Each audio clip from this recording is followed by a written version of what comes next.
মৰমৰ ছাত্ৰ-ছাত্ৰীসকল, তোমালোক সকলোকে আমাৰ এই চেনেলটোলৈ স্বাগতম জনাইছো। আজি আমি সপ্তম শ্ৰেণীৰ গণিত কিতাপৰ অনুশীলনী 3.4 ৰ পৰা প্ৰশ্নসমূহ আলোচনা কৰিবলৈ চেষ্টা কৰিম। গতিকে ভিডিঅ'টি শেষলৈকে চাই থাকিবা। 1 নম্বৰ প্ৰশ্নটো কি দিয়া আছে? তলত দিয়াবোৰ নিশ্চিতভাৱে ঘটিব, ঘটনাটো অসম্ভৱ, ঘটিব পাৰে কিন্তু নিশ্চিত নহয়, কোনটো শুদ্ধ কোৱা?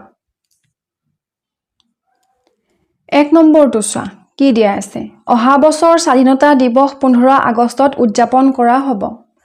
স্বাধীনতা দিৱস 15 আগষ্টৰ বাদে বেলেগ এটা দিনত উদযাপন কৰিব পাৰে নেকি? নোৱাৰে। তাৰ মানে স্বাধীনতা দিৱস আমাৰ 15 আগষ্টতেই হয় প্ৰত্যেক বছৰে। গতিকে এইটো কি হ'ব? নিশ্চিতভাৱে ঘটিবই লাগিব এইটো। তো এই ঘটনাটো কি হ'ব?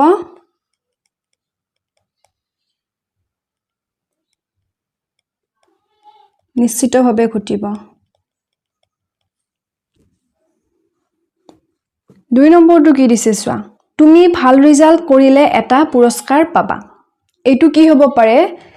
তুমি পুৰস্কাৰ এটা পাব পাৰা কিন্তু নিশ্চিত নহয় যে পাবাই। তো এইটো কি হ'ব? ঘটিব পাৰে কিন্তু নিশ্চিত নহয়।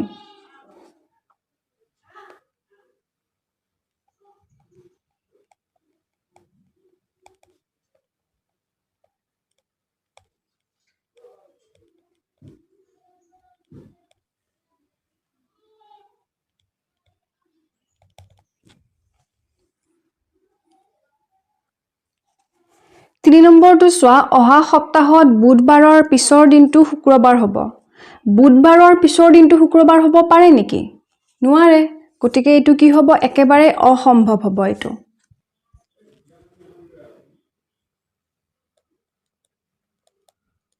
ঘটনাটো অসম্ভৱ।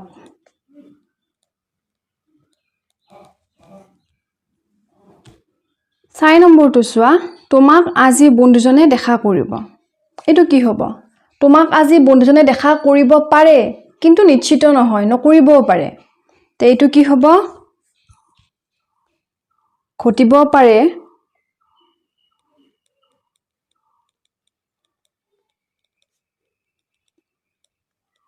কিন্তু নিশ্চিত নহয়।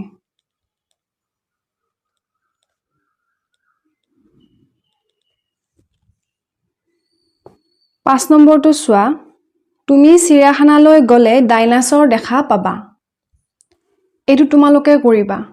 ঘটনাটো অসম্ভৱ হ'ব নে ঘটনাটো সম্ভৱ হ'ব নে ঘটিব পাৰে কিন্তু নিশ্চিত নহয়, কি হ'ব এইটো তোমালোকে লিখিবা।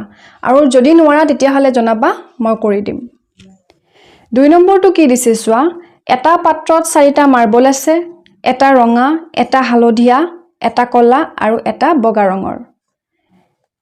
এতিয়া 1 নম্বৰ প্ৰশ্নটো চোৱা, ৰঙা ৰঙৰ মাৰ্বলটো উলিয়াই অনাৰ সম্ভাৱিতা কিমান হ'ব? সম্ভাৱিতা কিমান হ'ব চোৱা। ৰঙা ৰঙৰ মাৰ্বল কিমানটা আছে? এটাই আছে। কাৰণ 4বিধ ৰঙৰ মাৰ্বল আছে আৰু মুঠ 4টাই মাৰ্বল আছে। তাৰ মানে ৰঙা ৰঙৰো এটা আছে, হালধীয়াৰো এটা আছে, ক'লাৰো এটা আছে, বগা ৰঙৰো এটাই আছে। এতিয়া আমাক সুধিছে ৰঙা ৰঙৰ মাৰ্বলটো উলিয়াই অনাৰ সম্ভাৱিতা কিমান হ'ব? সম্ভাৱিতা মানে কি?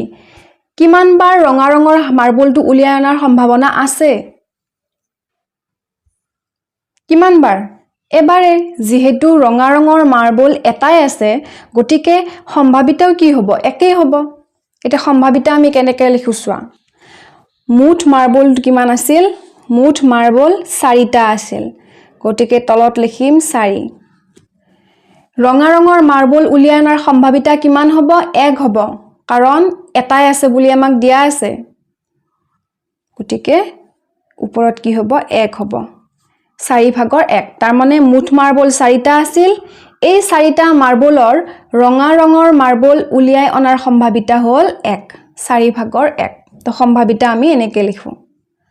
মুঠটো হৰৰ ভাগত লিখিবা আৰু সম্ভাৱিতাটো কি লিখিবা? লবৰ ঘৰত লিখিবা। 2 নম্বৰটো কি দিছে? বগা ৰঙৰ মাৰ্বলটো উলিয়াই অনাৰ সম্ভাৱিতা কিমান হ'ব? তো ইয়াতেও চোৱা, মুঠ মাৰ্বল 4টা আছে আৰু সেই 4টা মাৰ্বলৰ ৰঙা ৰঙৰ এটা, হালধীয়া এটা, ক'লা এটা, বগা এটা আছে। তো বগা ৰঙৰো যেহেতু এটাই আছে, বগা ৰঙৰ মাৰ্বল উলিয়াই অনাৰ সম্ভাৱিতা একেই হ'ব। কাৰণ মাৰ্বল এটাহে আছে, আমি দুবাৰ কেনেকৈ উলিয়াই আনিম? দুবাৰটো আমি উলিয়াই আনিব নোৱাৰোঁ, আমি এবাৰে উলিয়াই আনিব পাৰিম।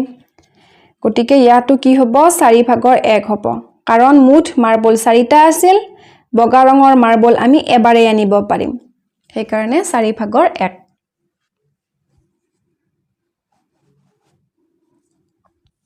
3 নম্বৰটো চোৱা, ৰীতা, ববিতা, হেমা, পুষ্পা আৰু মেঘাই নিজৰ নিজৰ নামবোৰ কাগজৰ টুকুৰাত লিখি এটা বাকচত ভৰালে।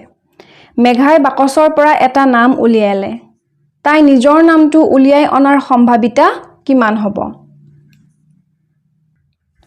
এইটো আমি মুখে মুখে কৰিব পাৰিম। চোৱা, মুঠ কিমান গৰাকী আছে? 1 2 3 4 5, 5 গৰাকী ছোৱালী আছে। 5 গৰাকী ছোৱালীয়ে নিজৰ নিজৰ নামটো কাগজৰ টুকুৰাত লিখি বাকচত ভৰাইছে। তাৰ পৰাই মেঘাৰ নামটো যদি উলিয়াব লাগে, আমি কিমান বাৰ উলিয়াব পাৰিম? এবাৰে উলিয়াব পাৰিম, কাৰণ ইয়াতে আমাক কোৱাই নাই যে প্ৰত্যেকে দুবাৰ দুবাৰকৈ লিখি বা তিনিবাৰ তিনিবাৰকৈ নিজৰ নামটো লিখি বাকচত ভৰাইছে বুলি আমাক কোৱাই নাই। তাৰমানে আমি ভাবি ল'ম যে নিশ্চয় এবাৰকৈ লিখিছে নিজৰ নিজৰ নামকেইটা।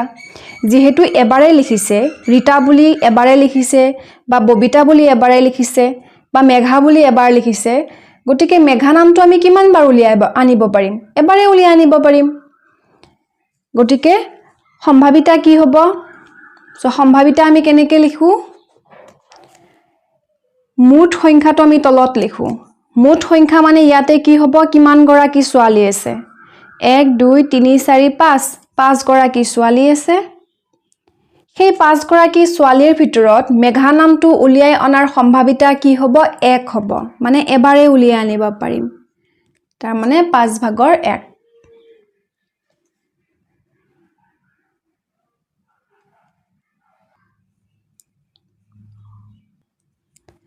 4 নম্বৰ প্ৰশ্নটো চোৱা, এডুকেশ্যন এই শব্দটোৰ পৰা ইংৰাজী স্বৰবৰ্ণখিনি উলিয়াই অনাৰ সম্ভাৱিতা কিমান হ'ব?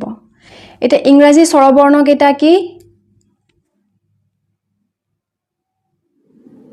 A, E, I, O, U। এই 5টা হৈছে আমাৰ কি? ইংৰাজী স্বৰবৰ্ণ বা ভাৱেল। এতিয়া চোৱা, এই এডুকেশ্যন শব্দটোত এই ভাৱেল বা ইংৰাজী স্বৰবৰ্ণ কোনকেইটা আছে? ই আছে, ইউ আছে, অ' আছে, আই আছে, মানে গোটেইকেইটাই আছে। এ, আই, অ', ই, ইউ গোটেইকেইটাই আছে। এতিয়া আমি কি কৰিম? আমি সম্ভাৱিতা লিখিব লাগিলে আমি জানিব লাগিব মুঠ কিমানটা আছে লেটাৰ।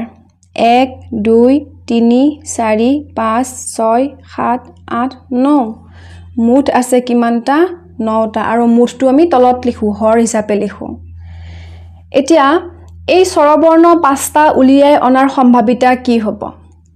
এ এবাৰে আছে, ই এবাৰে আছে, আই এবাৰ আছে, অ' এবাৰ আছে, ইউ এবাৰ আছে। গতিকে সম্ভাৱিতা কি হ'ব? 1 2 3 4 5, 5টা হ'ব। সম্ভাৱিতা হ'ব 5। তাৰ মানে ইংৰাজী স্বৰবৰ্ণখিনি আমি 5 বাৰত উলিয়াই আনিব পাৰিম।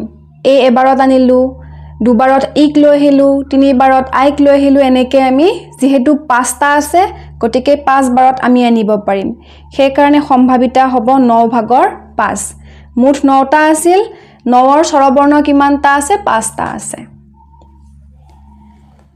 5 নম্বৰ প্ৰশ্নটো চোৱা, এটা পাচিত 4টা আম, 3টা ডালিম, 5টা কল আছে। পাচিটোৰ পৰা গোটেইখিনি কল উলিয়াই অনাৰ সম্ভাৱিতা কিমান হ'ব? চোৱা, ইয়াতে প্ৰথমে আমি সম্ভাৱিতা উলিয়াব লাগিলে আমি জানিব লাগিব যে মুঠ কিমান সংখ্যা আছে। মুঠ সংখ্যাটো আমি জানিব লাগিব। আম আছে 4টা, ডালিম 3টা, 4 3 7, আৰু কল আছে 5টা, 7 5 কি 12। তাৰমানে মুঠ কিমান আছে? মুঠ আছে 12। এতিয়া এই 12ৰ কি কৈছে আমাক? গোটেইখিনি কল উলিয়াই অনাৰ সম্ভাৱিতা সুধিছে। কল কিমান আছে? 5টা আছে। গতিকে উলিয়াই অনাৰ সম্ভাৱিতা কি হ'ব? আমি 5 বাৰত উলিয়াই আনিব পাৰিম 5টা কল, 5 হ'ব সম্ভাৱিতা, 12/5।